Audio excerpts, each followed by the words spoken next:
There is a place that is spoken about only in whispers, a dark area that spawns the beginnings of urban legends, a place where anything can happen and usually does. During the light of day, it hides just outside of view, but when the sun goes down, spirits, creatures of the night, roam free, and things do go bump in the night. It is in every state and every country, and there is no escaping it, no matter how safe you feel behind your locked doors and latched windows.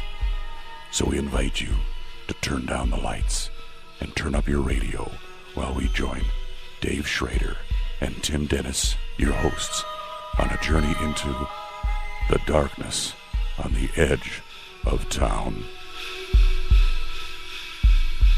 Hello and welcome. You're tuned into the best in paranormal podcasting. This is Darkness Radio. I'm your host, Dave Schrader. That guy over there, Tim Dennis. Hello, Tim. Hey there.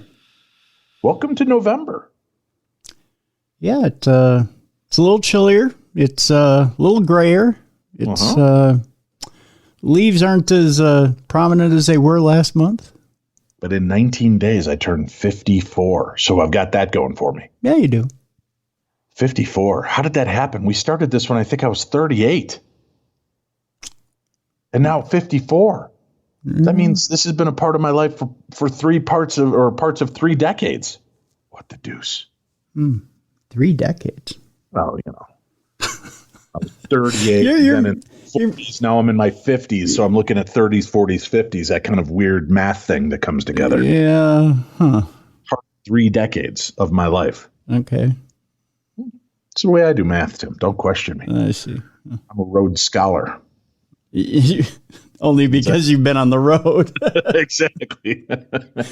But the ultimate gift was given to us by one flaming red-haired ginger bastard. He brought them out early, Tim. The McRibs are out. They're so delicious. Yeah, I know. I mean, evidently he counts about as well as you do, because it was supposed to be November 1st, but the way I see it, I think it was like October 26th, wasn't it? Yeah. I think he realized that our needs, they're never going to give us the advertising that we want, but he realized, well, let me just release this about 5-6 days early so that Dave and Tim can partake. So McRib is out there. And folks, again, it's McRib time of year. I don't come to your house and talk to your kids about Santa or the Easter Bunny. Stop writing me about the McRib and telling me that it's made of yoga mat. I don't rain on your parade. Don't rain on mine. Yeah. Yep. I like it. Maybe you love Oreos. Oreos, that delicious chocolate cookie with a whipped vegetable and animal fat center. Yeah, which is actually made out of cute little baby bunnies. But we don't tell you that. No, we don't rain on your parade. You go ahead and you eat those Oreos. Yeah, you enjoy those little baby bunnies. You know, yeah, you go ahead. Yeah. I had to travel, to go do that cruise, and I had to go in and get a whole bunch of shots and things when I was at the hospital here in this undisclosed location. They were just testing me for a bunch of stuff, and they came back saying that they were kind of surprised. For a guy my size and age, they thought I might be in worse shape than I am, and they were really pleased that I'm not, although they did say the blood chemistry came back, and I am about 65% McRib juice. Wow. And about 25% whipped Twinkie fat. Oh, well, I mean, I would assume that, but I mean, I've known you for a long time, so. So it was just amazing to see that. But hey, we've got a new month to start here. We've got new stories to share. We've got emails.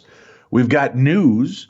So let's dive into it. Our first news story, Tim, from HuffPost, is a news article that's also a Parashare.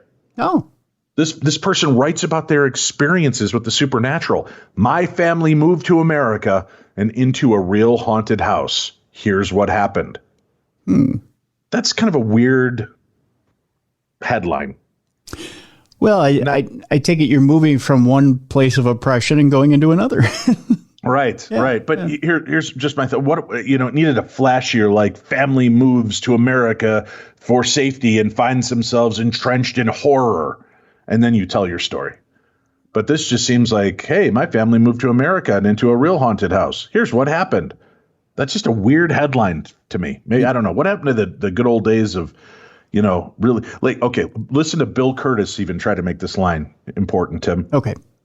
My family moved to America and into a real haunted house.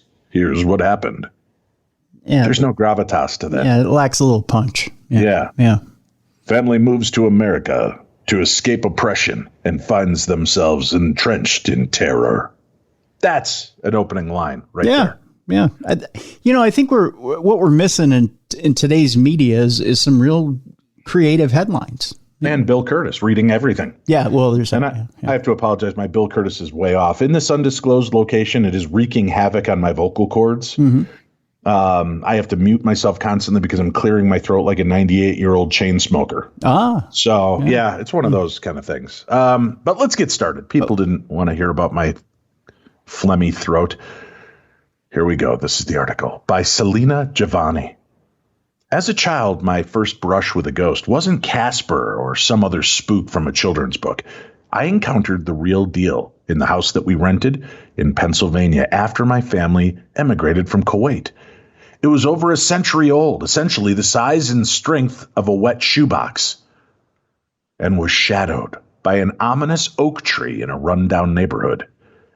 My dad, who grew up poor and lost his father as a teenager, had cultivated a knack for stretching every penny he earned. Years before we moved to the U.S., he squirreled away what he could, which helped him get settled in Pennsylvania when a locally headquartered company offered him a job on an H-1 visa. The timing couldn't have been more off. He left for America when I was just 3, and my mother was pregnant with my brother. But my parents felt that their sacrifices would be well worth the potential opportunities neither of them had been fortunate enough to grow up with. Several months after my dad settled in the U.S., my mom, my brother, who was just 6 months old, and I joined him. We began to hear rumblings around the neighborhood. The moment our second-hand, beaten-up Buick crawled up the bumpy road to the curb in front of our new home. This is weirdly written too. The house, the only rental we could afford, I believe is what they were trying to say, was larger than any of the apartment-like flats we'd had in Oman, Cyprus, India, or any of the other places we'd previously brushed dirt. But it was weathered, wizened, and falling apart. At first, my parents chalked up the peering eyes and hushed whispers to neighborhood curiosity. We were new, and my mother didn't know a lick of English. But we soon learned there was something else going on. Even though I was very young at the time, I'll never forget the first encounter we had. One night, sometime after we'd unpacked the last of the few belongings we'd brought with us, I heard my mom calling for me from the living room that connected our rooms on the second floor. When I left my room and found her, she was turned toward the stairs. "I'm here," I whispered. The light snapped on and my mother's face came into focus from the doorway of my room. Her eyes were wide, her mouth agape. Then we heard a loud crash downstairs. An orchestra of metal clattered, and then silence. My mom didn't move. Seeing how scared she was terrified me. Suddenly, she pounded down the stairs. My dad, who had joined us on the landing, was right behind her. My curiosity and my fear for my parents' safety got the best of me. I slinked along the stairs, hovering close to the wall until I got far enough to peek through the rails of the banister into the kitchen. The doors to cabinets and drawers gaped open, silverware scattered everywhere. Pots and pans were strewn about the kitchen floor. My parents scurried to check the drawers and doors and windows and found them all closed and locked. This was not a break-in, and there was no other plausible explanation for what had just happened. Unfortunately, it didn't stop there. It seemed whoever or whatever was living with us was just getting warmed up. We'd leave an object in one room only to stumble across it in another. Pots and pans would clang together in the middle of the night, but when my parents raced downstairs, the kitchen would appear innocently spick and span. My parents were familiar with ghost stories. There was a house in Kuwait where my mom was born that was rumored to be haunted, and no one would go near it at night. My father had his own tales from India. His brother had spoken to an elderly man on a bicycle, only to learn from the neighbors that that man had died years earlier, but still had a reputation for making appearances every now and then. But hearing stories is different than coming face to face with the real thing in your own home. At first, they didn't want to accept that we were dealing with a ghost. We continued to look for any other logical explanations for the activity we were experiencing, but there were none. One day, my mom gathered her confidence and, using her fractured English to string along enough words, asked our neighbor if she knew anything about the history of our home.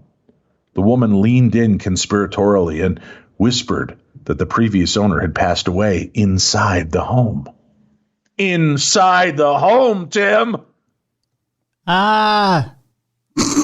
The house had apparently been her pride and joy, and she'd been particularly obsessed with organizing her kitchen in a very specific way.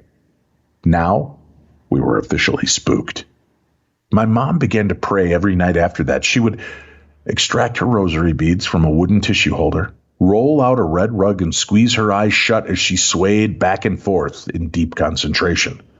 The musky scent of incense sticks burning from our kitchen wafted beyond the front door to the street. She believed that no evil would befall a house filled with prayers and praise for God. Because we were poor, moving simply was not an option. And my parents tried to face the situation with as much grace as they could, determined to make the best out of a circumstance we couldn't escape. Slowly, things began to change for our family. My dad worked overtime and traveled more. My mom arranged her schedule around this so that she could take a few jobs from the slim pickings she was qualified for. The unexplained incidents, however, continued. Sometimes a month would pass in between them, sometimes only a few days. Although those years were terrifying, I also learned many lessons that I still hold close to me today. As far as our ghost was concerned, I discovered that if I thought of her as a friendly older woman bustling about her kitchen in an attempt to bake us otherworldly treats, she wasn't nearly as scary as when I imagined her as a witch trying to butcher us all with her favorite knife. Yeah, that's a little bit more unsettling. Oh, yeah.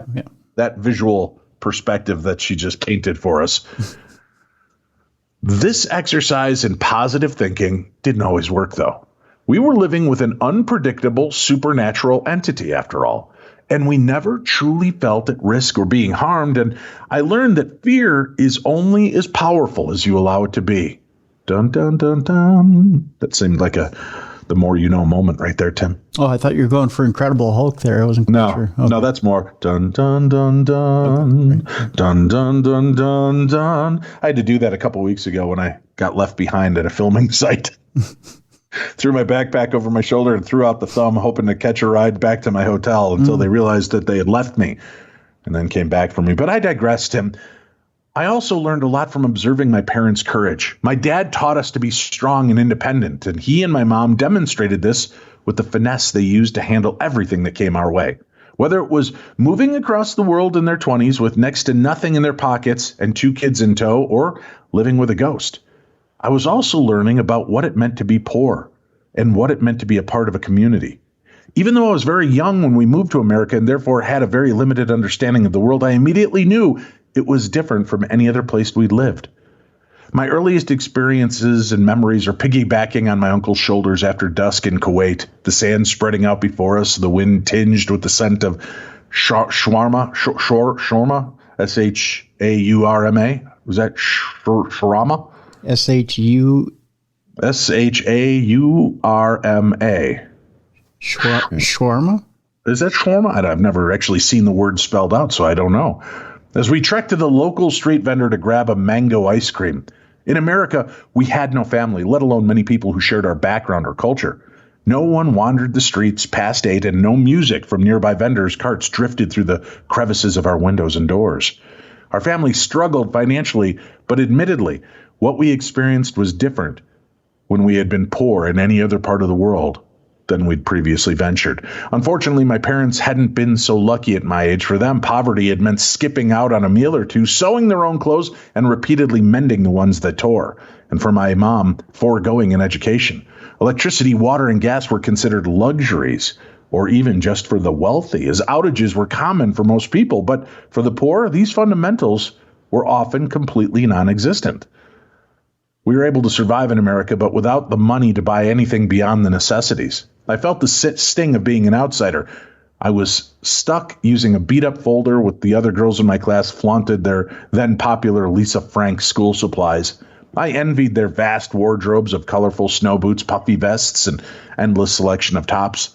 I longed to be able to afford something as silly and indulgent as a slap bracelet or a troll doll or even a trapper keeper. And it is funny what we take for granted in this country, isn't it? True. Very true. And that doesn't even mean just for the other people that are coming in. There are people within our own country that can't afford these things. Mm-hmm. While I struggled to fit in, the ghost continued to make its presence known.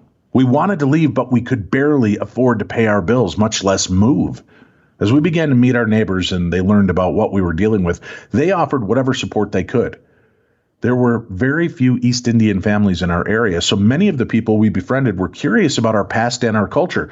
They popped in to check on us, dropped off meals, and left our newspaper, which we subscribed to for the coupons, at the doorstep so it wouldn't get soggy in the rain. But it didn't end there. When our neighbors and my dad's coworkers discovered how much we were grappling with financially, they swept in like angels, donating household items, lending us money, and even once showing up in the middle of the night to drive my baby brother to the hospital when my dad was traveling and my mom didn't have a car. Their actions showed me that humanity can transcend difference and is powerful enough to shatter divisive barriers. These people didn't share our culture or our mother tongue or even many of the same experiences as us. However, they were some of the most beautiful people I'd ever met, and I aspire to be just like them when I grow up.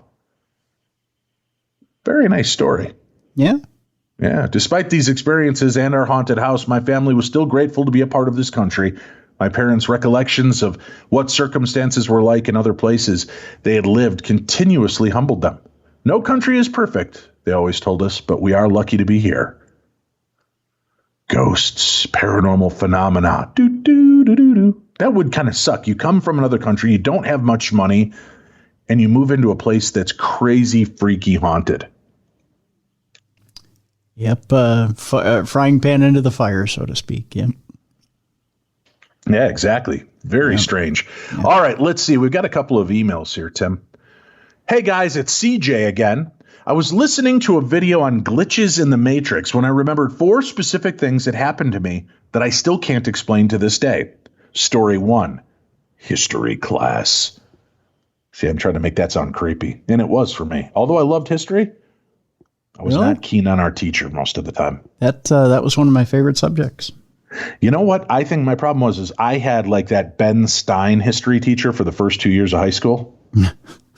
Voodoo economics, right? And just so dry and boring. Then the funny thing is we had a guy from the Czech Republic, Igor Katinsky. I remember his name. He was my teacher for a couple of years for history. Mm-hmm. History came alive. This guy loved American history. He was it was like Robin Williams in Dead Poets Society. And I thought, isn't it funny that a foreigner with an accent could teach me American history and make it engaging and entertaining? And you know what he had? He had this funny, you would have gotten a kick out of him, Tim. He had this picture up in the front of the room. You remember Wooly Willy, that kind of little magnetic pen game where you'd take the filings and make a mustache and beard? Yep. He had like that image on his wall, and then he had made, put a full masquerade beard on it. Okay. And if you said something stupid where he busted you not paying attention, you had to go to the front of the class and stroke Zeke. So you'd have to pet his beard. And there was a little wire in there that would light up his eyes. And so when you'd pet him, his eyes would, so he'd be like, all right, get up. Time to pet Zeke. It was just a way to engage you again. And it made people laugh and kind of got people re-engaged in the moment. The guy was great. Igor Katinsky. He was one of the good teachers I had growing up. I think I would have rather had him than Mr. Dahl. Mr. Dahl was a good teacher, but he, when you fell asleep in Mr. Dahl's class, now mind you, I had him for history and then honors history. He did one good thing at the end of the spring semester going into summer, and I'll tell you about that in a second. But all year round, he would say, don't ever fall asleep in my class or I have a big surprise for you. And we were like, oh, a big surprise. Well, that can't be bad, can it? Right? But what the big surprise was is you remember the thin yellow wiffle ball bats? Oh, yeah. Yeah. Well, what he would do is he would walk around and he would wait for you to fall asleep, and then he would slam it on the corner of the desk right near your head. Oh, geez. And it would go wham, and you'd jump up and he'd go, welcome back to the class. Whew. Yeah. You know, that I'd rather stroke Zeke, to be honest. Yeah, I would rather stroke Zeke too. Now, the last couple of days of honors history were you know, like just kind of blow off days or whatever. And he said, now if you guys and gals think you're having any type of fun with me or going to play pranks with me or think you're bringing squirt guns in or whatever, because, you know, there were rumors that seniors were going to bring in squirt guns or whatever. He said, if you think you're going to have any type of fun with me like that, you're not. If you're going to go out and buy expensive squirt guns, they're going to be mine and I'm going to bring them home to my kids. And if you think I'm joking about that, I'm not. So don't invest in the water gun technology because it's going to be my kids. You know, and he said, you can take one shot at me.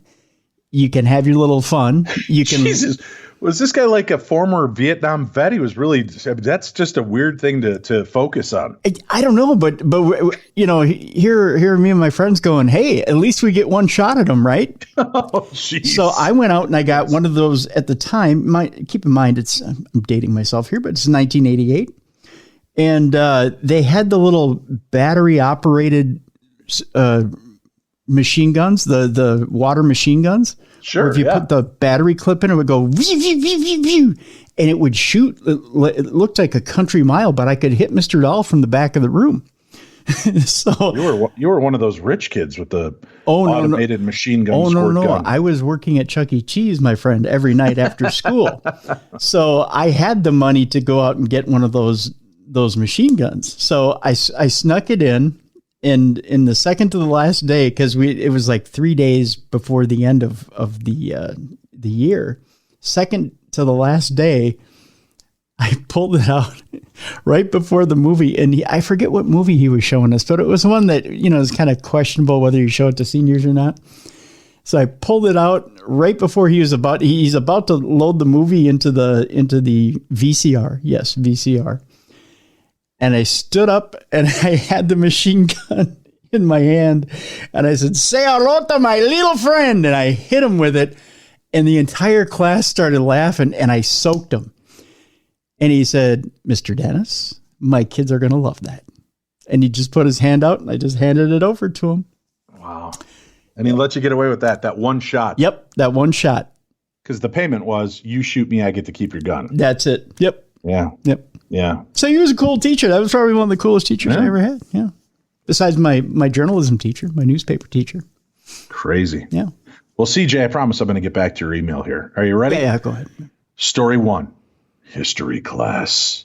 Every day in this class, we take notes for each chapter that our teacher was affectionately called JJ put up on the projector.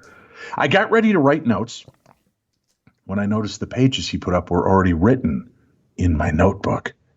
I asked the girl next to me if he could have put the wrong notes up and showed her my notebook. How did I already have that day's notes in my notebook?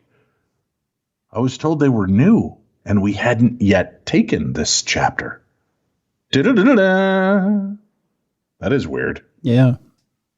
The next story, Tim, is called Tinkerbell.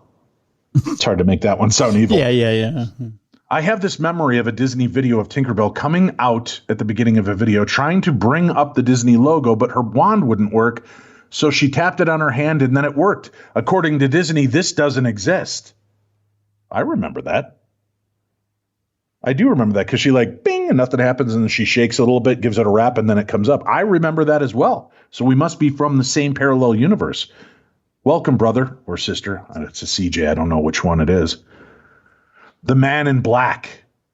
I was living in Texas for college. I had a dream at the dorm that I had gotten on the city bus to go to the college and that a man in black business suit and hat got on the bus.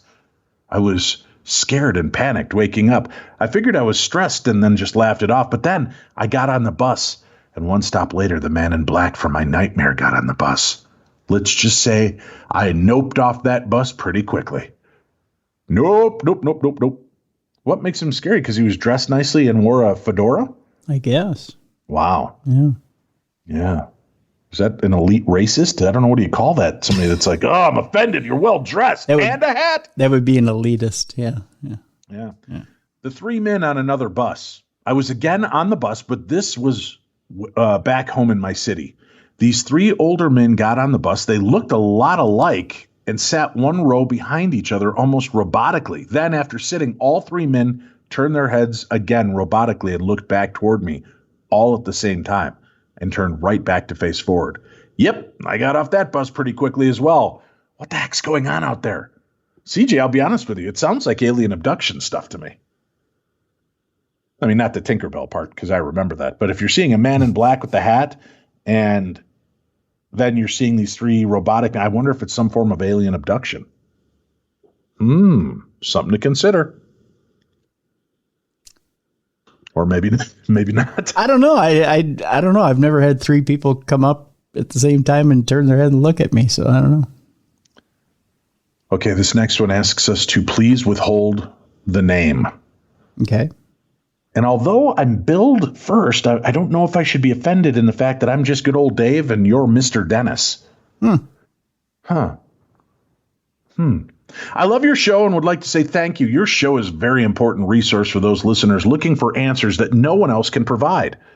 I would like to begin with a few things that I had noticed about the History Channel's The Secret of Skinwalker Ranch. I have to say that I've really enjoyed their show also, but they've seemed to have left out some explanations of a few things. First, it seems like they've not even mentioned a very real possibility that there might actually be an ancient nuclear reactor underneath the area. In Aklo, Gabon, on the west coast of Africa, scientists had discovered a natural fission reactor that had taken place about 1.7 million years ago, and that it was very well could have run for hundreds of thousands of years, producing over 100 kilowatts of thermal power.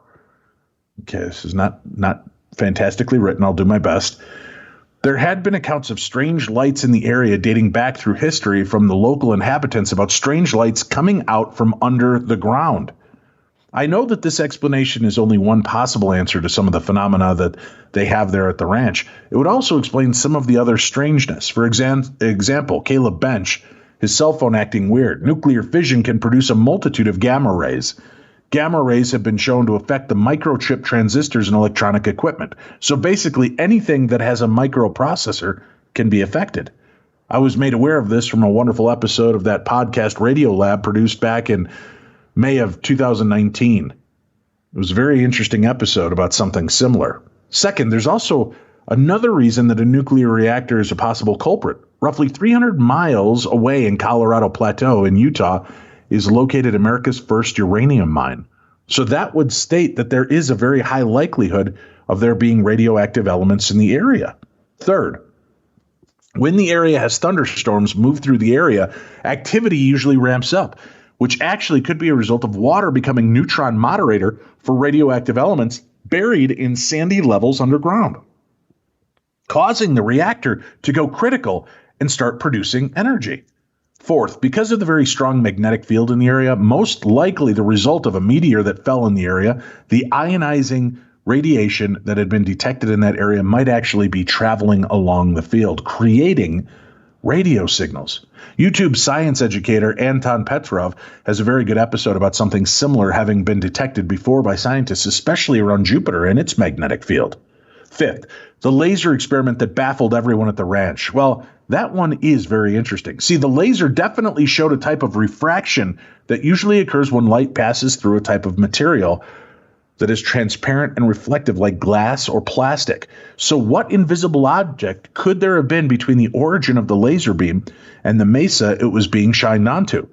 It was definitely not a reflection for something on that surface of the mesa.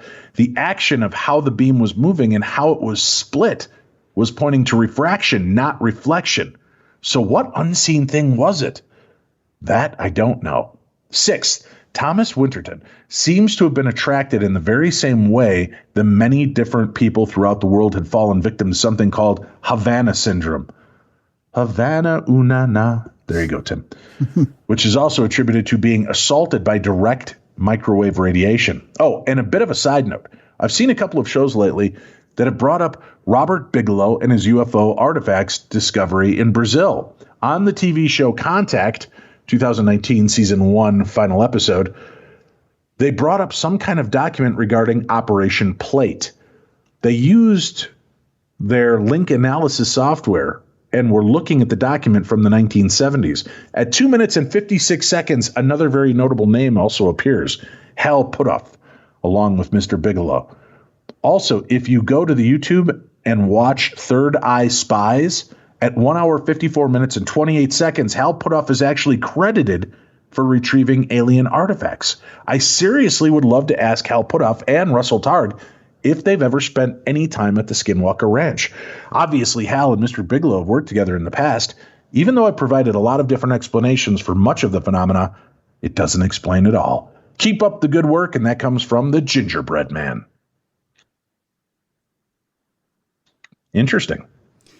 Yeah. I don't know what I make of the Skinwalker Ranch. I mean, obviously it's a fascinating place, but I just don't know what I make of it.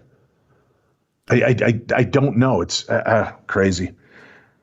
Well, Tim, it's time now to meet Scary Mary, the UK's most haunted doll.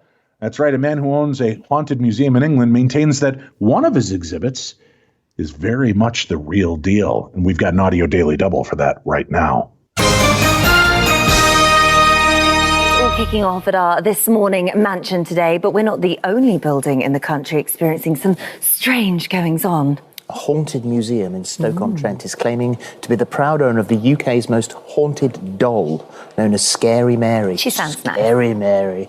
As well as a host of other possessed artefacts. Owner Craig Longson joins us now to explain. Good morning. Good morning, look Craig. At that. That's very... Glad you're down the line, Craig. Right? Wow. So, this was your grandfather that started you off down this path, wasn't it?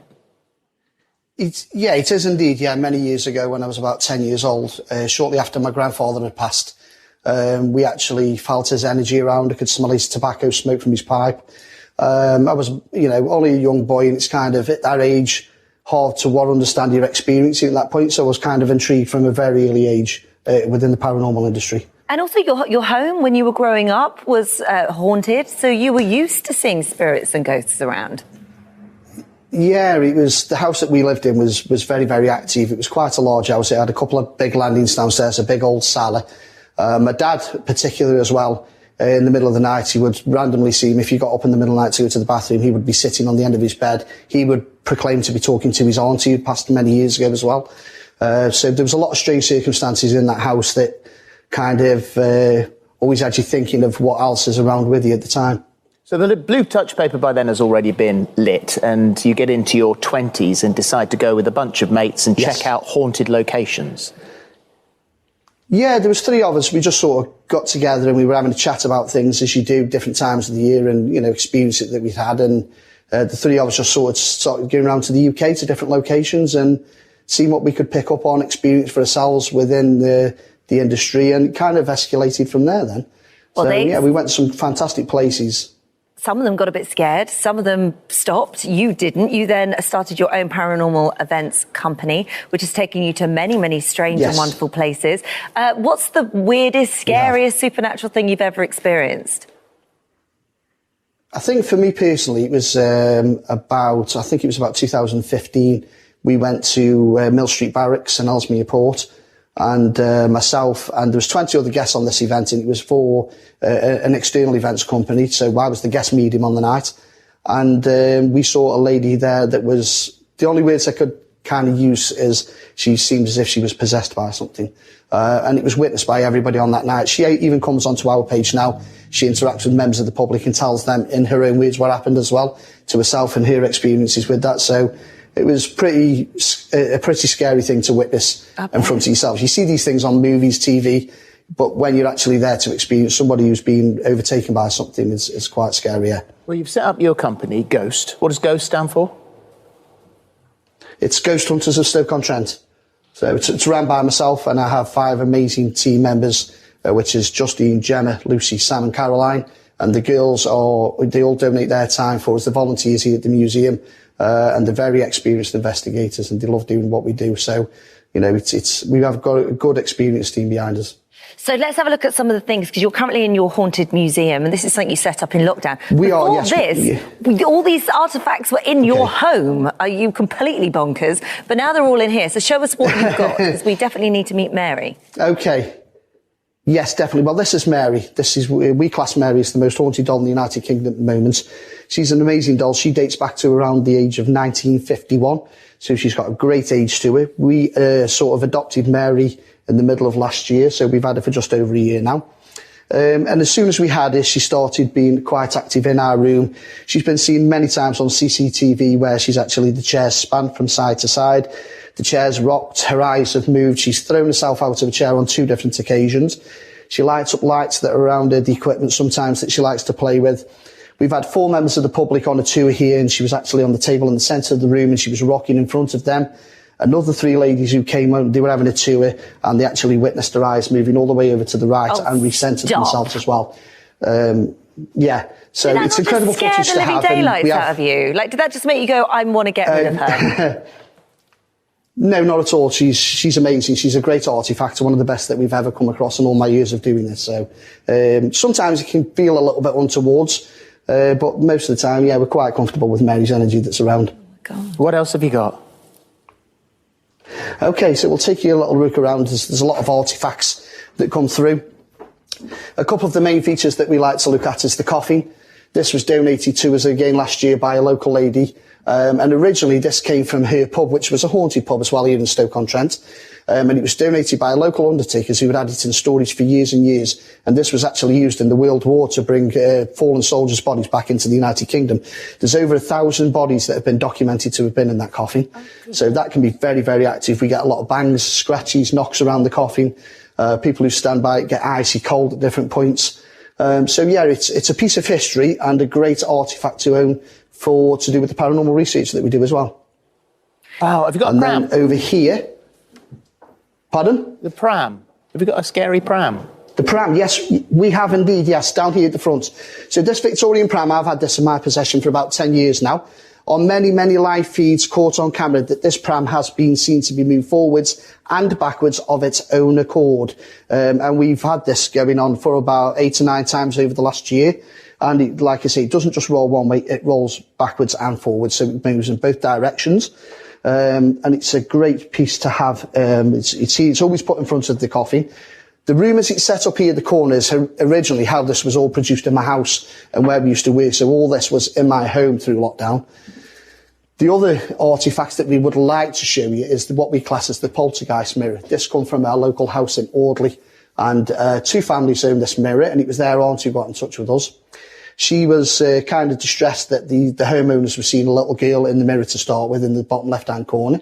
There was a gentleman very recently here at the museum who proclaims to have seen the same girl in the mirror, and also a shadow man in the mirror of a 3-year-old boy of the second nephew's home. We had to go and remove the mirror and do a cleansing of the house and take it away because of the activity that it was creating in there. Things being moved around, doors being slammed, people being touched and things like that. Yeah, so... Are you actually open to the public? We are indeed, yes. We do daily tours, guided tours here, where people can come around, see our artefacts for themselves. What we want to do is give people a real experience of our museum, and these are real artefacts with documented history. She'll be there like a shot. I suspect you'll be hearing from her today, yes, I would have thought. Yeah. Miss Scarlett won't be there. Yeah, I would have thought. Thank you, Craig. Thank you very much. Meet you. Okay. Thanks, mate. Thank you. Brilliant. Bye-bye. Thank you, Angie. All the best. Bye all now. the best. Take care. Thank you. Bye-bye. Bye. Bye. And Tim, that's the story of Scary Mary. I suspect Holly will be there like a shot. Like a shot? Do you have a haunted pram? That's a baby buggy. What the hell, a haunted baby buggy? I guess, yeah. That's crazy. But Scary Mary sounds freaky. Throwing herself out of a chair, Tim. Sometimes the chair swivels. Well, you know, you got to get out somehow. Scary Mary. Yeah. We have another story of another haunted doll, Tim. And for those of you that are interested in seeing these videos, photographs, and more, go check out darknessradio.com. Click on the news tab, and you'll find all the information there. A husband and wife team of paranormal investigators claim their Annabelle Raggedy Ann doll is possessed after it attacked one of them and overturned their Ouija table, Tim. Uh-oh. Lee and Lindsay Steer, who run the Museum of Haunted Objects from their home in Rotherham, South Yorkshire, says their Annabelle Scary Mary doll is an identical copy of a notoriously evil rag doll in the USA that inspired the Conjuring horror films and has left them scared for the first time. Now, Lee, 36, and Lindsay, 52, who both investigate supernatural happenings full-time, fear further reprisals from the toy, which they believe has also caused them to narrowly miss crashing when it has been in the car. Lindsay, who says their fascination with the supernatural hastened their romance when she and Lee met online 5 years ago, what we saw the other night when she threw the Ouija table or spirit board was pretty scary. It was on October 24th, which was the 2-year anniversary of us getting her. She's from the same factory and is a twin, if you like, of the real Annabelle that inspired the evil doll in the movie The Conjuring. Now, kept in a museum for the occult, the American Annabelle doll gained notoriety in the 1970s after being bought as a child's toy when it's claimed that it started to attack people. We didn't know our Annabelle was possessed when she first came into our life, said Lindsay. She was given to us by a fan who thought that she was just a replica of the American Annabelle doll. We had no idea that she also was haunted. She added, but there's no denying that there's something powerful about her. Lindsay, who first saw a ghost 25 years ago when she was alone one day at the dressmaker's where she worked and saw a curly-haired woman like Coronation Street's Vera Duckworth, Tim. I know you're a big fan of Coronation Street. Oh, yeah. Yep. Yeah. And you still have that Vera Duckworth painting on your wall, don't you? Oh, yeah. I treasure that. Yeah. Yeah. It was amazing to me that you pulled down the Farrah Fawcett poster to put that up. Well, times change. And every once in a while, we got to put Farrah to the side and put Vera up. I mean, Well, she saw this ghost walk through a closed door and fears Annabelle may wish them harm. She said, even when I saw my first ghost at the dressmaker's, I felt calm rather than frightened. I'd grown up watching all sorts about aliens and ghosts, so I always was interested in the paranormal rather than being frightened by it. But some of Annabelle's actions scare me. Our Annabelle was made in exactly the same factory as the American one, so she's like her twin. Lindsay blames 2 near misses while driving with Annabelle in the car on the doll, as well as a mysterious illness. She said, I had 2 near crashes when Annabelle was in the car with me in October of 2019, just after she arrived. In the first one, a white van nearly went into the side of the car, and I was forced to veer off the road. In the other, I was on a roundabout. I'd sort of pulled out, and then another car pulled out pretty quickly in front of me. She added, then my mouth became full of abscesses, and I became strangely ill. I was just having these awful pains in my stomach. I couldn't keep anything down, and I even went to the hospital for test after test, but they couldn't find out what was wrong. Then on October 24th, the 2nd anniversary of them acquiring this Annabelle knockoff, Lindsay swears the raging rag doll struck again. The museum, which the couple who married on Halloween 2019 started back in March of 2018, after being inundated with paranormal curios by some of the 2 million fans who follow their paranormal activities on Facebook, is also home to Elizabeth, reputedly the world's most possessed doll. Fearing Annabelle is jealous of the attention that Elizabeth attracts, Lindsay said, on the 2nd anniversary of getting her, I was watching Celebrity Coach Trip. I wanted to see it as Elizabeth was on it, and I suddenly felt a pain in my right arm, like a burning sensation.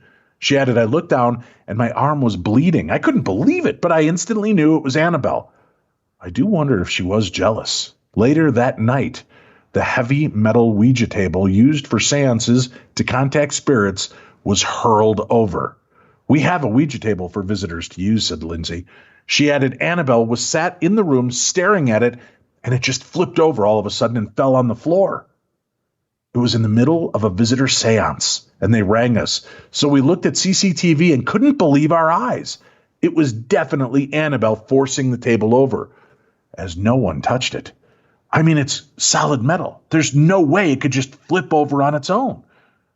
She added, when we got in the next day to survey the damage, it was clear something paranormal had happened. The metal was bent out of shape and the base had come free from the fixings. There was no way this was an accident or coinkydink, Tim.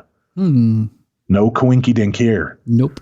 And this was not the first time the couple believe Annabelle has used the heavy table to convey her anger. Lindsay said, we were doing a Ouija when Annabelle first arrived. Basically, spirits communicate with you, and we were sat with Annabelle when a voice came through saying, I'm going to kill you. We never got the museum blessed or anything like that, as it's always felt safe, but we now think this has something to do with Annabelle. She added, at the moment, though, I think her anger definitely stems from jealousy of Elizabeth. When my arm was burned, I think it was her saying we should do more with her and get her out more. I think we definitely need to give her a dust and some attention now. Lee, whose interest in the supernatural was awakened at age 20 when a variety of objects in his home mysteriously flew off shelves and odd hand and footprints appeared on his window, agrees that they need to placate their angry doll. Not usually one to react emotionally to the unexplained, he is very scientific about their paranormal investigations, using equipment, Tim, to detect electromagnetic fields, because bananas don't cut it anymore. Thermodynamic monitors to check for strange heat sources, and radio devices to help with communication. But Annabelle has left even this seasoned ghost hunter feeling unnerved. He said, I felt a little nervous going back into that museum. It's dangerous what's happened. It's made us all very uneasy. I showed some friends the footage, and they couldn't believe that she'd bent the metal like jelly. Does one bend jelly, Tim? I've tried many times, Dave, to bend it around the bread, and it's pretty hard. Yeah. Yeah. I think we'll put Annabelle in her own case to make things safer. You copycats. Just because it was made, you know how many millions of Raggedy Ann dolls have been made? Does that mean each one is possessed? I think not. I think not. But what do I know? Let's take a quick break. When we come back, a scientist has invented technology to see a multi-dimensional being, Tim, and a famous movie horror house is on sale. We'll talk more about that when we return to the best in paranormal talk radio. This is Darkness Radio.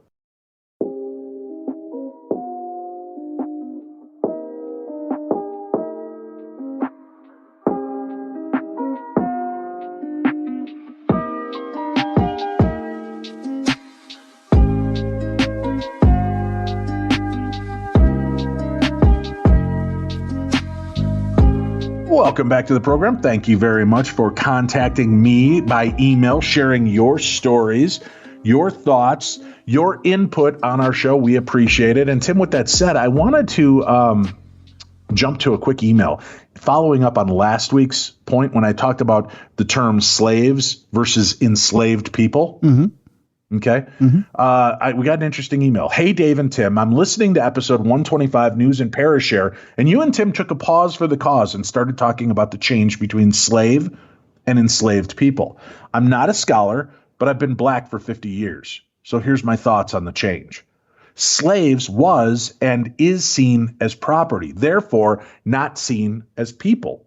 Although they had lives, families, knowledge, history, and shared love and pain like any other race of people, including the whites that own them.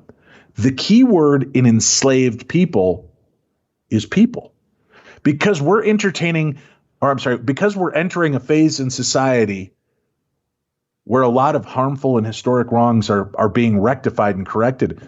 The enslaved people that helped build the economy, fought in its wars, and helped create this nation are finally being noticed as not just property, but as human beings. You said yourself that enslaved people makes it sound more dramatic than it truly was. That may be, but we can't discount the fact that it was not only dramatic, but traumatic. In a lot of cases, still dealing with the trauma to this day. Case in point, white people are still flying the Confederate flag. So how are we supposed to feel about the vestige of slavery being displayed today? Things change and wrongs need to be corrected, even in America. Anyway, I love the show, especially News and Parashare. The story about meeting and getting the shout out from the member of Stryper was pretty awesome, bro. Keep up the great stuff you're doing. Be safe and take care. And that comes from Ramsey. Ramsey, thank you for writing in and sharing that. That makes all the sense. You're right. The key word is people. Slaves is a generic kind of, broad stroke of ownership of property, enslaved people retains their humanity and shows you that these weren't just objects that we own, but that they were people. And that's a great input on that. So thank you so much for listening to the show and for writing that very insightful piece in. We appreciate it. And as we get, I guess, further and further away in the annals of time, it's easier to gloss over a lot of things. Right. And it seems like, I mean, even when we, and I hate to even think about this, Dave, when we look at like World War II, you look at the fact that we have Holocaust deniers. I mean, stuff like that. I mean, it's just sad that we can't stay humanized when it comes to atrocities in every single act in history. So, yeah, you're right. Fascinating. We do need to learn from our past and adjust. Thank you so much for giving us that very interesting insight.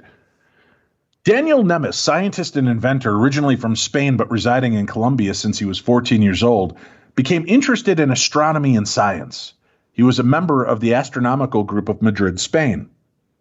He says that the project that he's been working on started when he read an article in a magazine about the dark matter of the universe, and the multidimensional universe momentarily interested him and called attention, so he had the initiative to perform mathematical calculations and optical experiments to be able to capture images of the beyond. Now, this news story does have a video, and you'll be able to go watch that on our site. Go to darknessradio.com, click on the news tab. You'll find all these news stories there, and you can watch the video as well. He discovered a method of capturing far superior to infrared, ultraviolet, blacklight video camera with TV without antenna, etc., and that method I called Energy Vision. I use special lenses, ultra-sensitive screens of this invention, and above all sunlight. I feel like this story might have been poorly translated from Spanish. I could be wrong. The images that he captures are of unknown origin. He explains that his theory is that they are images of other planes. However, he says he has not traveled to other places to expose the invention. He has tried to make known to the scientific community and only answered a scientific body of the USA, and in a rude way. See, I think some of the translation is lost here, but the media have ignored and silenced the discovery along with the images that he's captured. This article includes many of those images, Tim. Now, Daniel Nemes says, the only way I have to publicize my invention and the captures are by Facebook. Since 2015, I've posted 1,000 photos on my Facebook. When I started to publish my images on my social network, I had a lot of rejection. It was very hard, and even insults were hurled at me.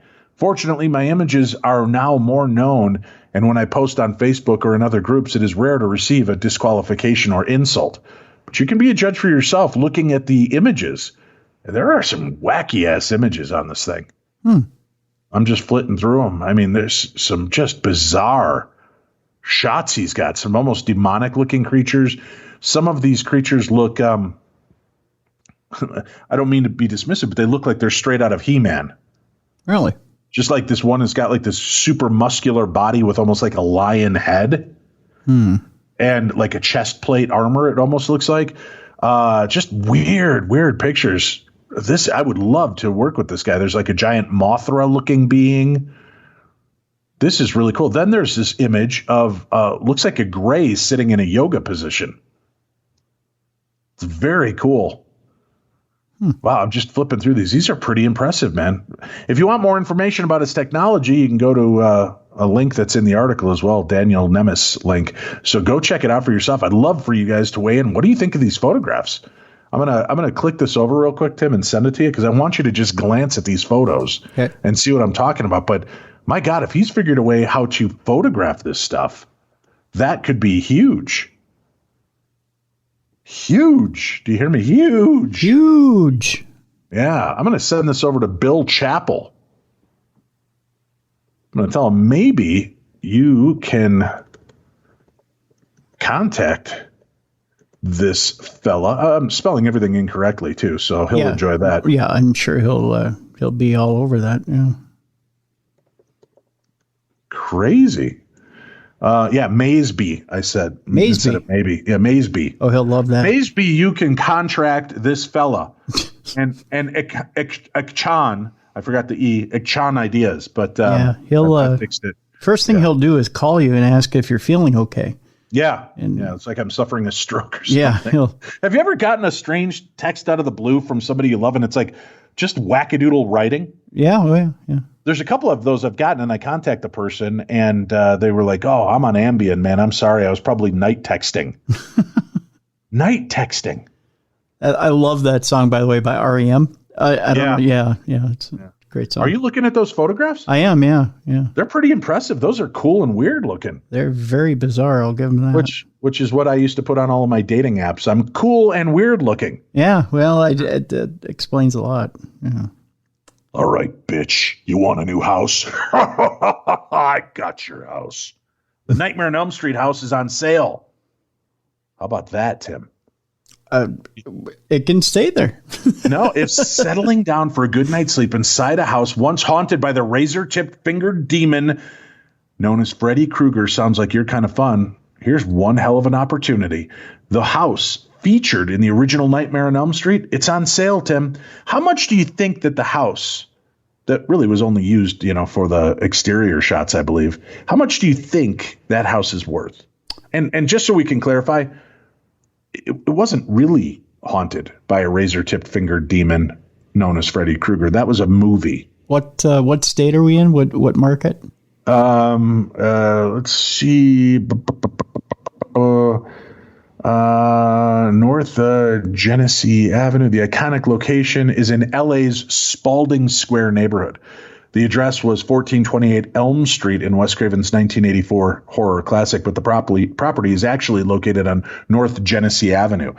I think on that same street, if I remember, our good friend Dre Fordham took me for a little cool tour driving around LA. She took me down the street, and I think it's on the same house as the house from the three houses they used in the original Halloween. Okay, I'm going to go 1.5.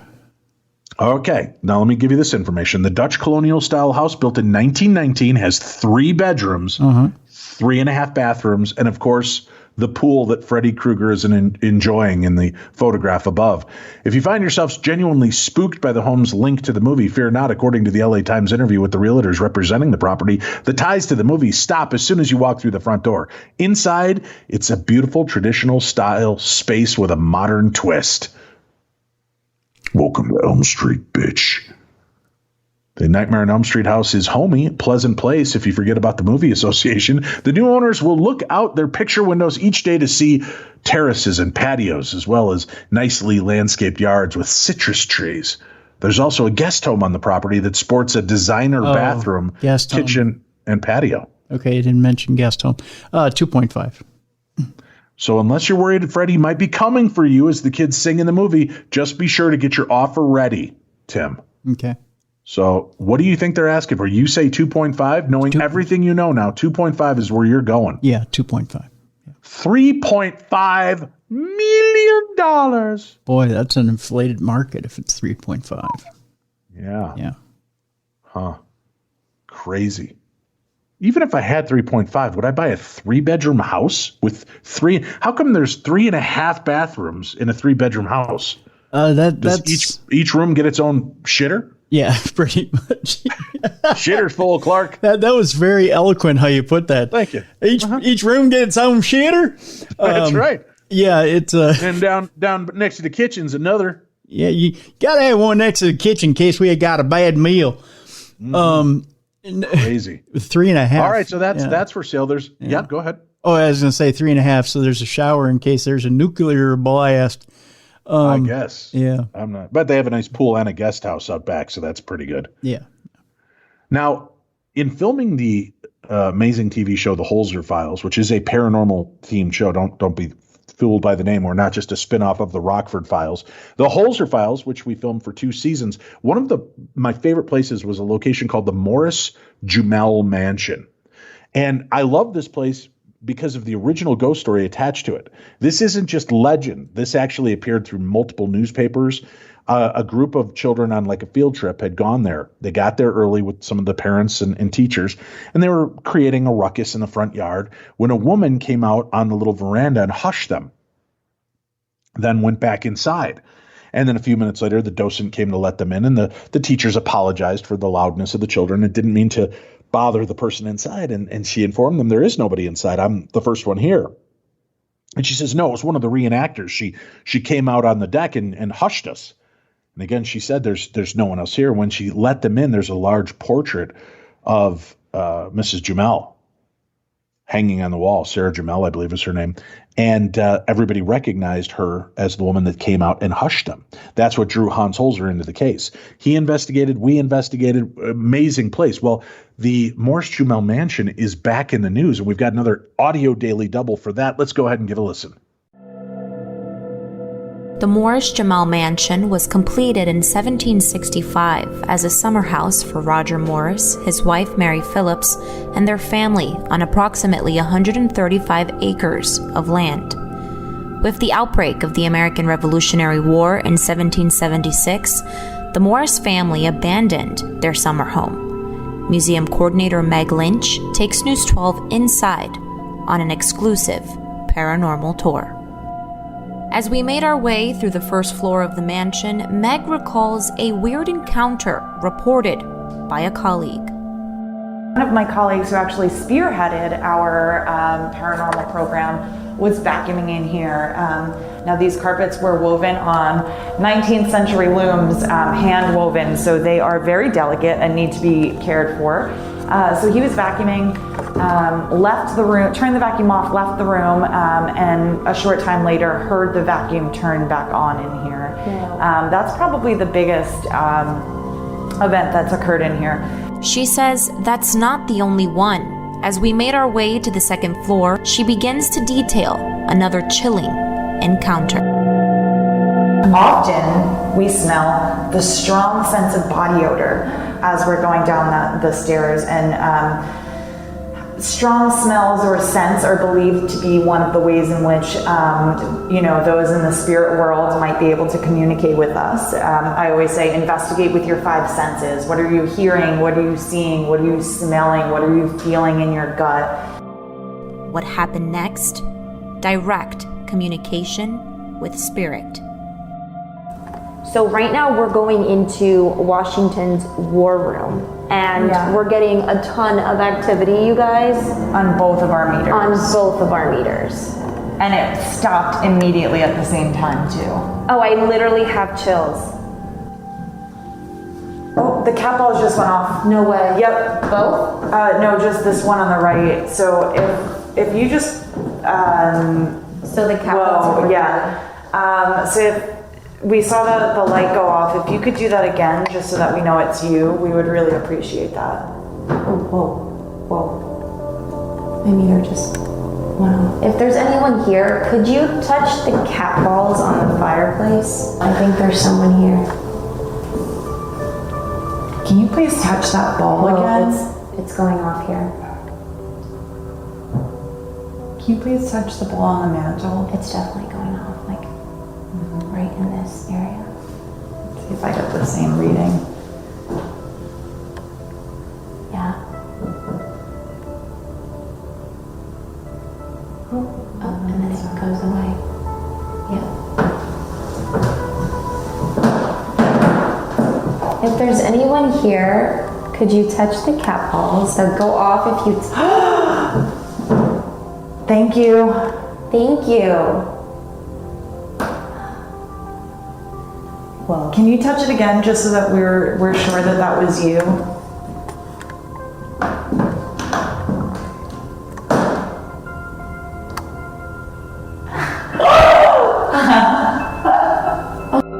Moments later, after voicing and asking whatever we communicated with not to follow us home, our camera battery died. Lee, what happened? The battery died completely. So now we have to change our battery. And also our lights went off. They started blinking. The lights started blinking and then they went off. Completely. And now they can't turn back on. The question is, will you visit? the Morris Jamal Mansion, Eli Murillo, News 12. Oh, and happy Halloween. First of all, why do they have to keep, poking at the cat's balls to get? Yeah, that seemed weird. Well, I mean, you get a more positive response when you poke at them as opposed to caressing them. What cat balls are, kids, are these little light up balls. They're like a clear plastic light up ball that has a button. When you touch it, it turns it on. So anytime the cat bats it, it flickers and lights up. But you do have to touch it pretty hard to get it to interact. So by putting them out on mantles and on the floor in an area where somebody, could play with the balls, that's when you start to see this type of activity. And actually where we were filming recently, we've used those tools, as a possible way to confirm paranormal activity. And we've had some really interesting results with it. So they're just these little light up cat balls, that they're toys for cats, folks, not testicles of cats, just so we're all clear on that. But interesting, again, the video, all that information up on our website. Here, Tim, are 6 paranormal legends said to come true every November. Now that Halloween is past, it doesn't mean the reports of ghostly goings-on become any less frequent. Halloween is past, and the paranormal database details the often sinister histories behind the reported hauntings. Here's a selection of 6 spooky legends that could be coming true over the next 4 weeks in the UK, Tim. The Headless Saint. In Hallstock, Dorset, the headless ghost of Saint Jethwara, known locally as Jethware, is said to appear and walk towards the local church every November 1st at 1 a.m. The 6th century martyr was beheaded by her own stepbrother after his mother tricked him into thinking she was pregnant. Another female spirit reputedly haunts the quiet woman inn in the center of the village. There's also the Jumping Lady. Constantina Hare's specter can be heard screaming every November 3rd as she reenacts her final seconds, according to legend. The Lady Coralane died in 1680 after jumping from a balcony at Bruce Castle, understood to be a deliberate act to escape the possessive nature of her husband. Witnesses also report once seeing a group of gliding spirits in 18th century dress partying at the site on the same day, back in 1971. Then, of course, Tim, there's the Devil's Stone. And this is in Chabert Devon. These names are so fake. Following a long-standing tradition, villagers congregate each November 5th to turn over a large stone that stands by an oak tree. It is said that if they fail to do so, disaster will strike the region. According to one story, the last time locals forgot was just before the Second World War. Now, some believe that the devil is trapped under the boulder, which gives the name to the village's pub, the Devil's Stone Inn. So I don't understand it. So you flip the rock on top of him every couple of years just to keep him contained? I don't get it. Sure. Yeah. Then there's Harold's Army in Horley, Surrey. Horley, Surrey. Weird. As midnight on November 11th approaches, it is said that a phantom bell begins to toll near the medieval site of Thunderfield Castle. See, now that's a kick-ass name for a castle. We're going to go invade Thunderfield Castle. I wouldn't think that's a good idea because it's called Thunderfield. That sounds dangerous. See, that would be something that'd spook me off if I was a warrior. Well, I mean, it's only thunder. If it were lightning field, that would probably keep me away. The area is believed to have been a resting place for the army of Harold II as they marched towards Hastings in 1066. The spirits of soldiers reputedly pass through the site at exactly 12 a.m. on this day every year. Then there's the Hospital Nun. The location, Stanmore, Greater London. A grey lady appears every November 13th at the Royal National Orthopaedic Hospital, according to local legend. The building was constructed 115 years ago on the site of a former nunnery, which is thought to provide the origin of the story. It is suspected that the ghost was once a member of the nunnery's sisterhood. And then, Tim, there's the phantom coachman of Lee, Worcestershire. Worcestershire. Sure, yeah. A phantom coachman is said to ride through the village on November 24th, drawn by 4 fire-breathing horses. It is thought that the specter, known as Old Coles, used the River Thames to cool his animals. Legend says that it is the spirit of local landowner Edmund Coles, who once fell into debt and attempted to rob a friend on horseback. That's pretty creepy. Yeah. Yeah, cool little places to visit. Ghosts that appear on time, like they do a stage show every year at that same time. It never actually happens for me when I go to places that claim that, on the 3rd of March every year, the ghost of Elvis walks in and, orders a donut. It never happens. Yeah, funny how that doesn't quite turn up the way it's supposed to. Our next story, Tim, takes us to one of our favorite places in the world. Dun, dun, dun, da, da, dun, dun, da, da, da, da, da. Springfield. And here are some of the stories behind some of the legendary hauntings in Springfield, Illinois. Retired Springfield High School art teacher Cindy Huffman described Rachel, a ghost who has been around the school for the past 4 decades, as part of who we are. She's more of a mascot, said Huffman, who had several run-ins with the child ghost before retiring 4 years ago. There wasn't anything to be scared of with her, so many times you hear of hauntings that seem demonic, and it was absolutely nothing like that. She's very mischievous. She was a kid. She was not mean. She just wanted to be acknowledged. Rachel is one of many ghosts said to be haunting the Springfield area, from the Illinois governor's mansion to the Legacy Theater. There's no shortage in finding those who want to introduce you to ghosts in the area. Garrett Moffat's Traveler's Rest Tours features the Dead Walk, a haunted history tour of Springfield, a Springfield ghost hunt experience, and specialty walks exploring legends surrounding the creepiest of all presidents, Tim. Abraham Lincoln. Really? That's the creepiest? I don't know. No. Just trying to help them with marketing. Oh. Springfield Haunting Tours offers separate walks in Springfield, Jackson, and Carlinville. So that's one way. Moffat said those who take part in his ghost hunt experience will get a history of each building along with any ghost hunting equipment. Then the Springfield High School. Huffman was among a group of faculty members and employees at SHS. I'm talking like I worry about texting on Ambien. Okay. Huffman was among a group of faculty members and employees at SHS who would regularly eat lunch in the boiler room within earshot of a tombstone connected to Rachel. The tombstone was uncovered by workers installing an elevator shaft at the school in 1983.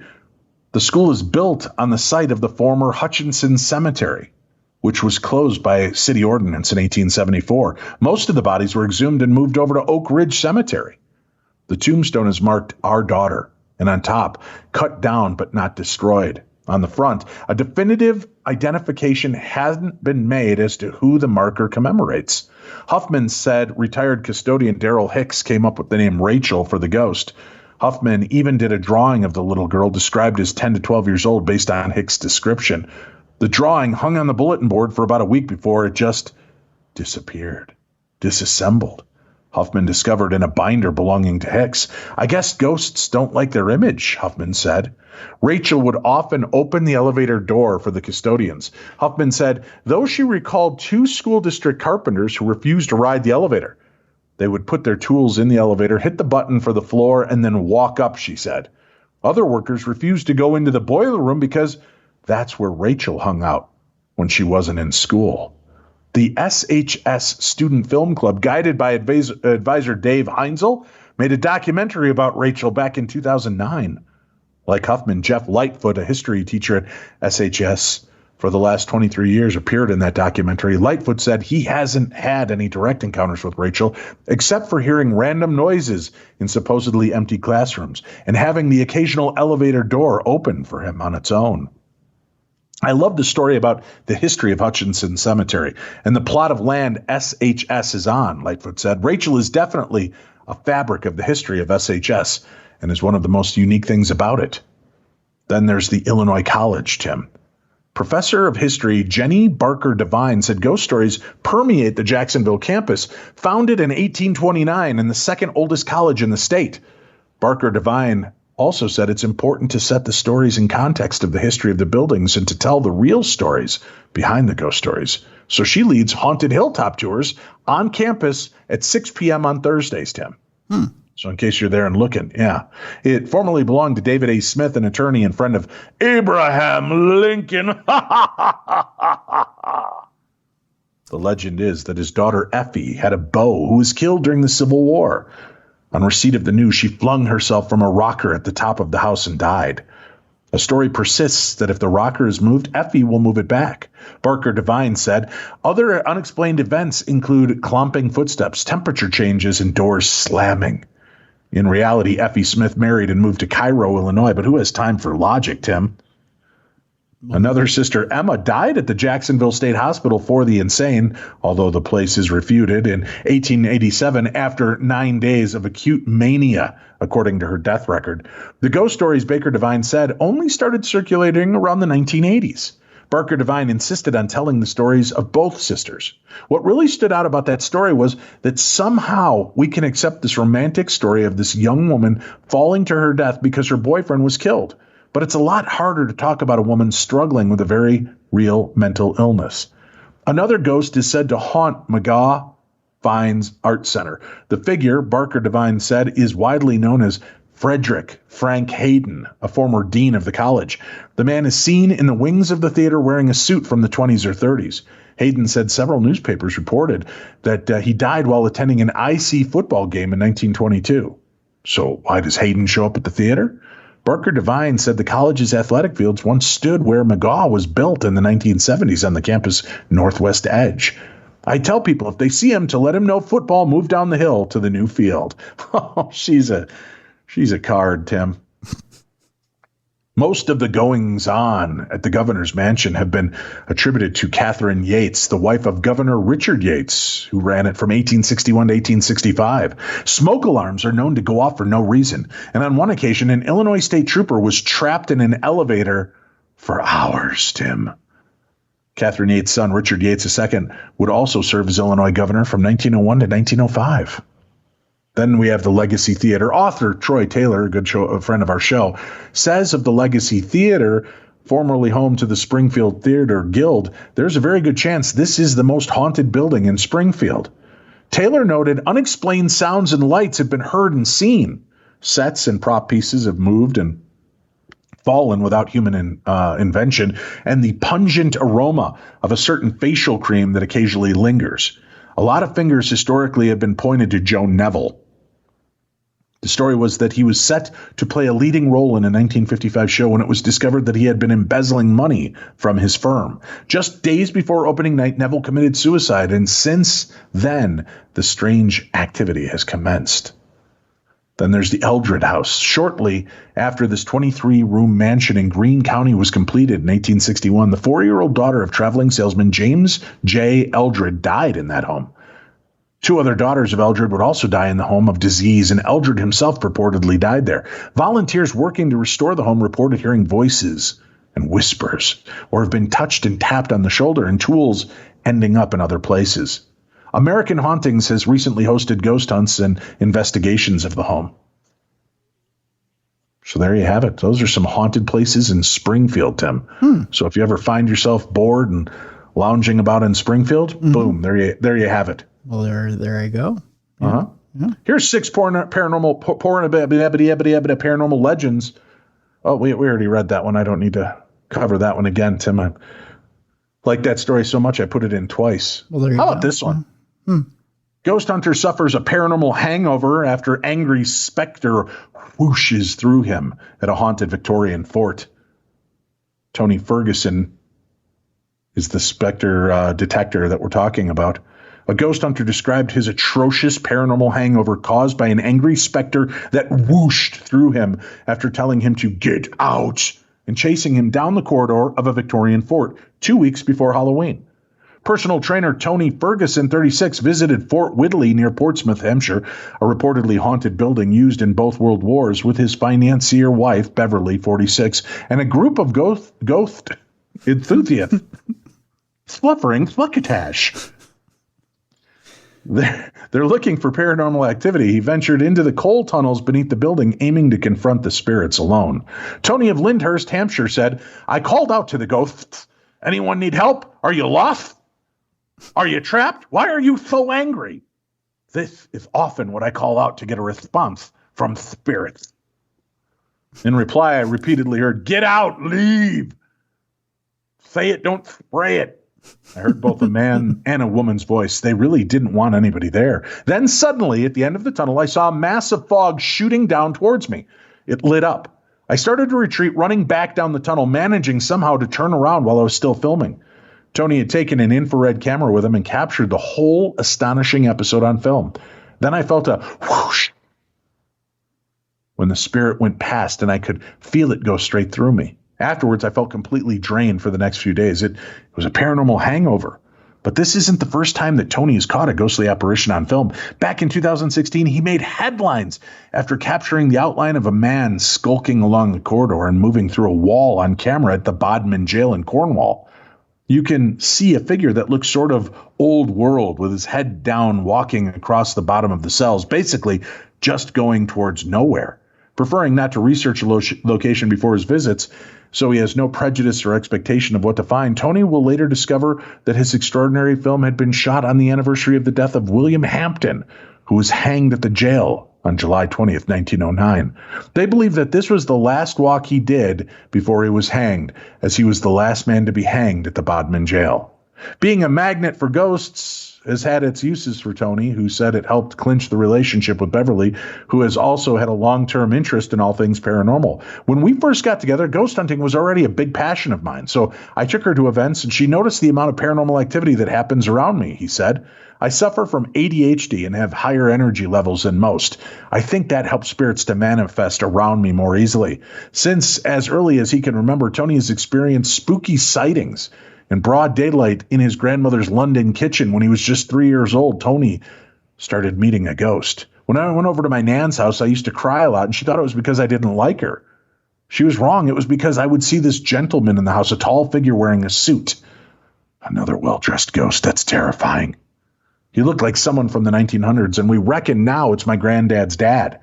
It used to happen often when I was left alone. My grandmother would go off and do something, and then the figure would appear. He would walk into the room, and I would start crying as I was scared. My grandmother would just come back into the room and ask, why are you crying? Why don't you like it here? But it wasn't her fault. It was the ghost. He recalls another ghostly encounter when he stayed over at his childhood home on the eve of his grandfather's funeral back in 2005. I woke up, looked up, and saw the silhouettes of an old woman in a white dress in her 70s sitting at the end of my bed looking at me. She then walked off and went straight through the wall. When after some time passed, he mentioned the apparition to some neighbors. They showed him a photo of a woman who had passed away in the house, and it was her. It was the night of my grandfather's funeral. She must have come to check up on me, he said. She was known as the lady who loved the children by the neighborhood, and she died in the room I was staying in. Now happy to make the most of his gift, Tony and his wife enjoy conducting spooky investigations together. They look for ghosts in abandoned buildings and attend special happenings like the one at Fort Widely run by Ghost to Ghost, a team who hosts paranormal events. Something of a dab hand at catching spirits on camera, Tony is keen to add to his spectral video library. So there you have it, Tim. Good old Tony and his paranormal hangover. Yep. Wonder how long it's going to take for Zach Galifianakis to jump on that and make a new paranormal hangover movie. Oh, I'd say about 4 or 5 weeks. We have some bad news to report, Tim. Oh, no. It's a real horror story. A woman shot dead after dressing as a ghost to scare her neighbors is a prank that's gone horribly wrong. A woman was reportedly shot dead after her prank, dressing as a ghost to spook her neighbors. The unidentified victim, said to be aged between 20 and 25 years old, was roaming the streets in Nacaplan de Juarez, Mexico. I know I butchered it. I'm sorry, my Spanish-speaking friends. She was wearing a white gown and a veil. She donned the scary getup in a bid to frighten residents in the neighborhood of San Miguel Doram on October 15th. The woman had dressed up as the weeping woman known as La Llorona in Latin America, a ghost who is said to walk the streets mourning her dead children. According to folklore, the terrifying figure walks the earth in despair after drowning her 2 children in a river in a fit of rage after seeing her husband with another woman. Locals said that they saw the ghostly woman prowling the area on October 15th while shouting, "Ay, mis hijos." I don't know how to say that.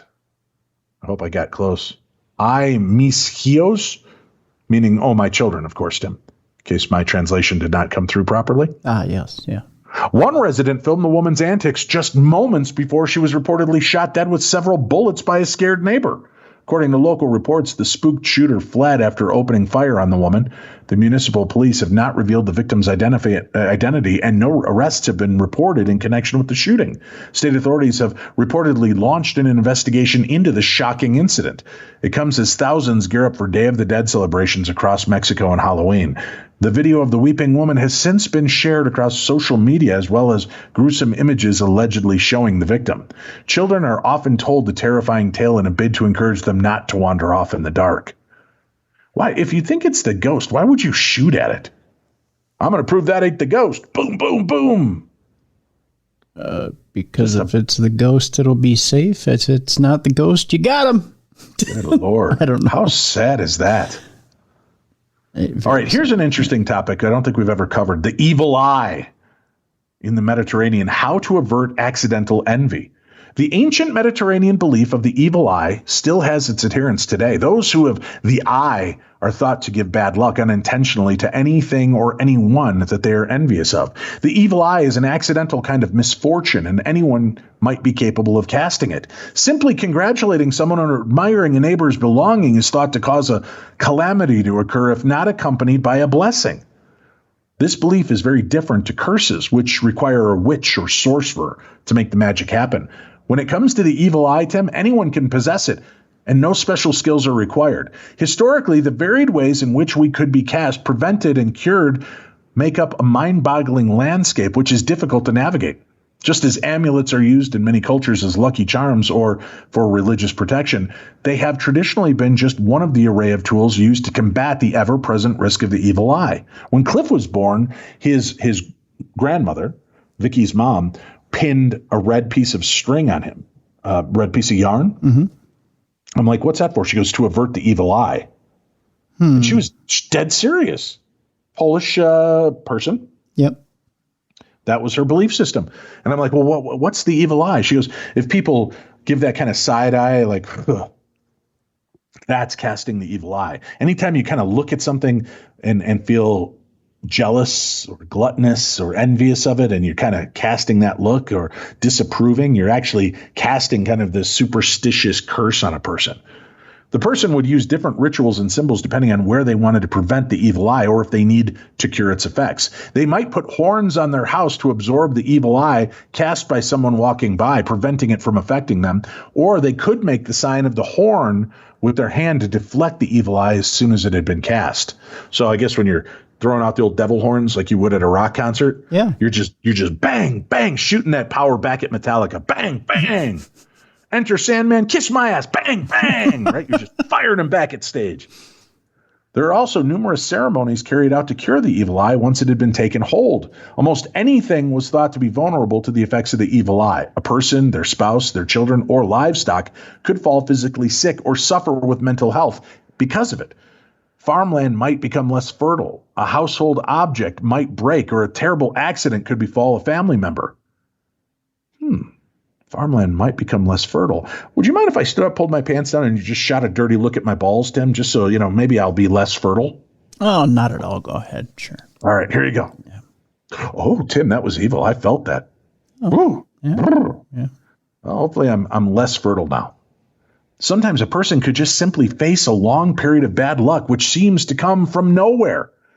So how do you identify who casts the evil eye?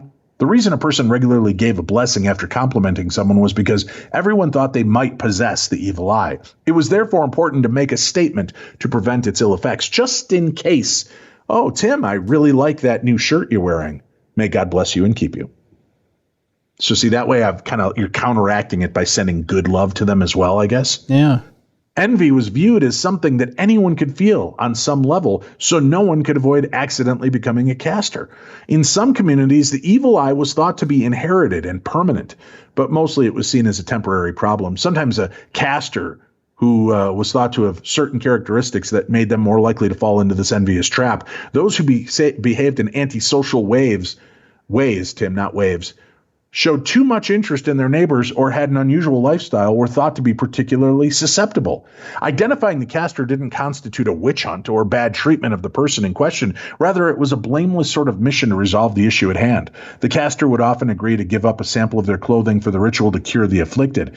Ultimately, depending on the religious beliefs of the culture, the eye was thought to be caused by evil spirits or something similar. The emotion of envy invoked those supernatural entities who temporarily imbued the caster with a power they did not choose to have.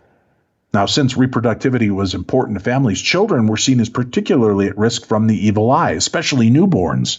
Just like I told you, my ex-mother-in-law pinned that red strand on Cliff's onesie. They believed that curing the evil eye was possible, but it was much more desirable to stop it from taking effect in the first place. Hiding from people was really the only way to totally avoid the effects of the evil eye. This was practically impossible even in the most rural of societies. Therefore, other measures were needed. Mothers-to-be often hid their pregnancy and labor until the last possible moment to avoid attracting any envious glances or comments. Once their children were born, it was common to refer to them as stupid or make alternate negative comments to deter envious thoughts. Oh, so see, Tim, all that abuse of, you're so dumb, God, why are you so unattractive, wasn't a way to hurt you, it was a way to protect you. Uh-huh. Only we knew. Right. In some cases, they also dressed them badly, rubbed dirt on their faces, or gave them unflattering nicknames. Hey, barf breath, come here. Let's go to the circus there, shithead. So, right, if you've got a bad name, they're all like, oh, who's going to give him the evil eye, right?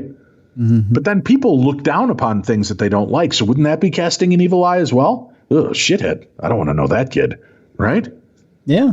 Yeah. There's no winning in this case. Strangely enough, vulgar profanities were sometimes used to counteract the evil eye. Well, that I'm good at, Tim. I think I just proved that, right? So if next time you give me an evil eye and I shoot you the devil horns and then go, no, fuck you, you'll understand what's going on. I guess. Yeah. As previously mentioned, if a person were to compliment someone, like, for example, by saying they love their glossy hair, it was customary for them to follow with an immediate blessing. If they didn't do this, there was a possibility of being afflicted with the evil eye energy. Luckily, it was believed that a window of opportunity existed. Oh, I'm sorry, a window, not a widow. Words is hard. Yeah. Luckily, it was believed that a window of opportunity existed during which the envied person could deflect the evil eye energy floating around the other, preparing to make its attack. Certainly, swear words said discreetly were believed to diminish its powers. Son of a bitch. In Malta, for example, there are a few amusing examples, such as the Gehank Fashma, which means stick your eyes up your backside. And if you don't like that one, Tim, you could always do the Geshank Gafanghang, which means your eye in my eye. The second eye meaning, yes, you guessed it, the rear end. In fact, there are reports from many cultures where genitalia are referred to loudly or more discreetly as a way of deflecting the evil eye. My balls! There you go, Tim. I just deflected the evil eye for both of us. It's a weird story. Now you can cure the evil eye, Tim. It says, and there's a video in this news story from Beyond Science, Curse of the Evil Eye, and it teaches you about this so you can go through it. History is full of stories about curses, witches, and magic. Traditionally, a person who thought that they had been cursed was keen to understand not only who was the cause, but also how they enlisted someone to help them out. A specialist was almost always needed for such magic to be effective.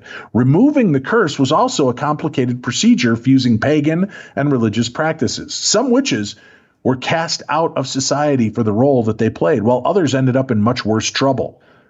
Denunciation was very much a part of the process. In the world of the evil eye, a person might cast it accidentally and without blame, but a specialist was also needed to cure it. Herbs, oil, water, burnt leaves, prayer, and religious chants were all combined to create ritualistic cures for those believed themselves to be afflicted by the evil eye.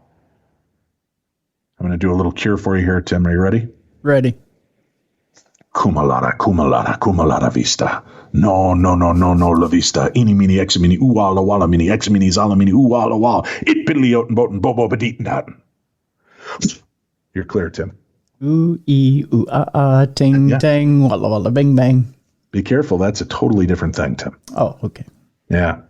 In the world of an evil eye, people might cast it out accidentally without blame, but a specialist was needed. Diagnostics were also carried out using oil and water to be sure that people that were affected by it worked to cast it out. These so-called specialists fused together pagan and religious belief systems to produce a familiar and trusted ceremony, and often the caster was included in the cure.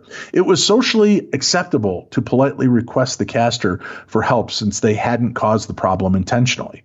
Although many different parts of the Mediterranean were referred to in this article and the belief system has varied over time, each individual community still had a complex and bewildering set of rituals related to one problem, and in some cases still do. It's customary to assume a rural Mediterranean society in the past were relatively simple, but there were, in fact, complicated places where the evil eye coexisted with beliefs in witchcraft and religion, creating a rich cultural environment.